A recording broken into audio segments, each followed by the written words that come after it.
Dhaka capital recreation ক্লাবের নবনির্বাচিত পরিচালনা পর্ষদের অভিষেক ও ঈদ পুনর্মিলনী অনুষ্ঠিত হয়েছে।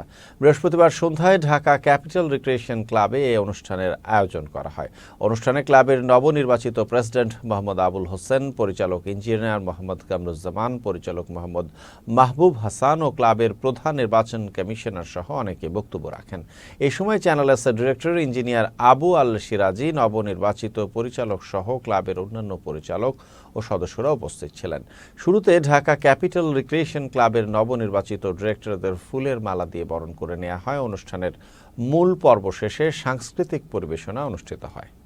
আমাদের একটা কমিটমেন্ট ছিল যে আমাদের একটা পার্মানেন্ট অ্যাড্রেসে আমরা যাতে যেতে পারি।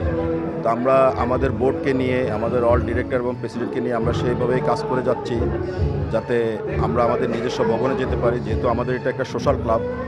আমাদের এখানে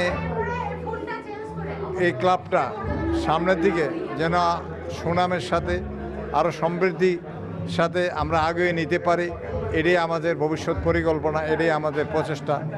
আমরা সামাজিক ক্লাবে সাধারণত যেই সামাজিক চর্চাগুলো থাকে সেই চর্চাটাকে আমরা এক্সপার্টাইট করার জন্য আমরা এই ক্লাব প্র্যাকটিসটা করি।